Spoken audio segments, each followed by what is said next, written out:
Hi everyone, hope you're all doing well. So today I thought I would give you a bit of an update of where I am with my Cuttlebrook koi fry. So as you can see, not looking too bad at all.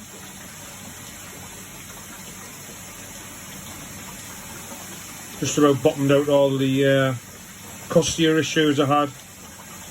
And before you assume that was Cuttlebrook's fault, it's probably my own fault. Due to me having Japanese koi in these tanks before the fry. Obviously me thinking it was best not to clean the tanks out with PP, potassium permanganate, get my words out for those who don't know what PP is, steriliser, and potentially affecting the good bacteria in the filter system. I decided to put the fry in, and it took me a while to discover that I had a costia issue. That's all been put to bed now, and the koi are grown quite rapidly now actually. Looking in good nick, very good nick. You can see this is a 2,200 litre tank. See the venturi there, which is the providing the air for the tanks, and also it gets the air from the biochamber.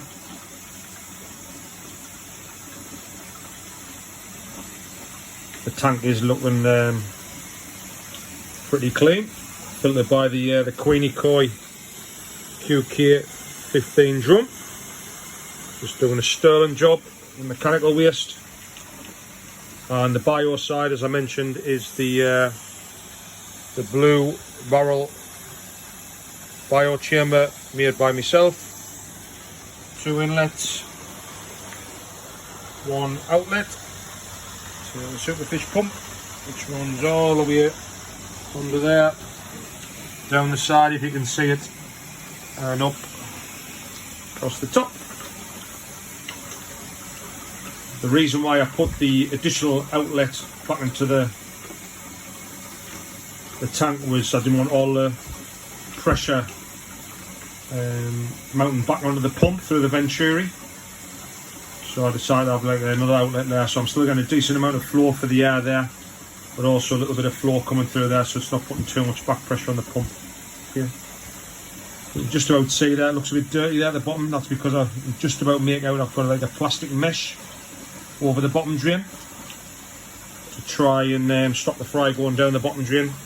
They are getting a bit bigger now, so a few more weeks or a couple more months, so I see probably feeding them on, and we should be at the point where we can take that off and it will be absolutely spotless. You won't have that residue sitting on top of the bottom drain. So that feeder there is literally for when I had the full-size koi in. Still got a little bit of food out in there, which really I should have taken out because that's probably gone bad now. But they'll be on that when they get a bit more bigger. Keep them on the fried food, which is currently in this little aquarium feeder here. So I've got this one, which decent little unit, can feed 4 times per day. At the minute it's set to 1 rotation. You can set it for 2 rotations at each feed. So obviously more food goes in. It again, it can be controlled by this sliding bit of plastic there to control the feed. And I've also got an Awazia unit there if I want to up the feeds considerably. But at the minute I'm quite happy just running the one off. Currently feeding QK, again the Queenie Koi baby koi fry food, stage 3. And then I'll move on to stage 4, again from Queenie Koi.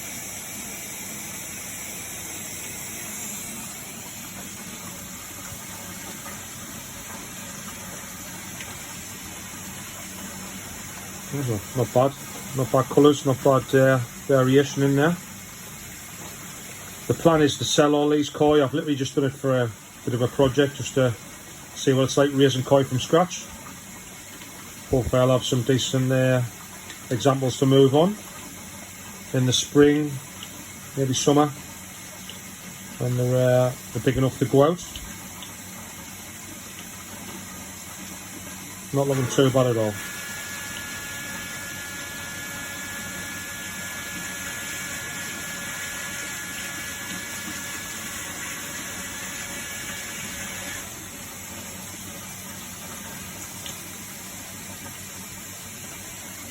At the minute I'm controlling the temperature of the tank. If you haven't watched me grown video that I posted a while back, just by this portable radiator. So it's a Dimplex Eco, I believe it's 2 kilowatt, and that is controlled by this unit here, which I bought from Amazon. Now for some reason that flashes when the camera's on it, but it actually doesn't flash with the naked eye. So you can see there, current tank temperature is 15.8 and the target temperature is 17. So the radiator's actually working now, trying to heat the room. And by doing it this way, instead of heating the water, you don't get all the condensation. So if you heat a tank, you'll get that much condensation in the garage, which this setup's in. It just gets everything damp. It just gets all over. So the best way is to heat the room, and obviously this room is insulated. It's cladded. But behind that cladding, we've got some insulation boards on the roof, as well as the walls, just to try and retain that heat. So it shouldn't cost that much to run. But yeah, this unit's great. So you've got the probe which sits in the water. You just about to see it there. So this tank here is a bit manky because it's all connected up, but there's no coin here at the minute. So they're all in the bigger tank, but the tanks are joined together by this, just so I've got I can run it all off the same filter system. So every so often I just get all this moved into the bottom drain there, and again you can see me half-assed attempt at making a fry-proof drain cover there. So I've just took the drain off on this one and put the plastic mesh on this. Did have frying for a bit, but I found they like the space better. They seem to grow considerably faster on that side. I don't know if it's just me, or I had one of the feeders, I had the Awazia feeding that side, and the mini aquarium one on this side, and the koi seem to shoot up in size in the bigger tank, so I've just moved them all on that side now. Maybe it's because they're getting more air, but again they shouldn't be getting more air if it's all feeding the same tanks. Should be an equal amount of air in the water, but I don't know, but I've moved them all in there anyway. So I see the probes in the side, see it lying on the bottom, and then you've got a plug here, so you can put 2 outlets on here, whether it be a radiator or maybe 2 radiators if you've got 2 small radiators, or if you did want to heat the tanks, which again I would strongly recommend you don't do, you could have 2 probe heaters on there, and then the other one's just the power lead to power the unit. But yeah, it's a really good bit of kit. I bought that off Amazon.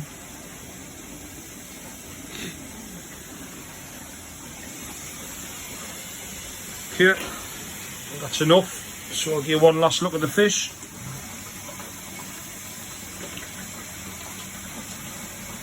If anyone is in the northeast watching the video and they're wanting some fry next year, just drop me a comment on the bottom, and I'll keep in touch with you. And literally, I'm not going to be asking a lot for these. See, it was just an experiment, see how they get on. But I'll probably stick with the Japanese koi that I get. I'm not saying there's anything wrong with these. There's some nice little examples in there, like I say. And apparently they're all from Japanese bloodlines. They're obviously English bred.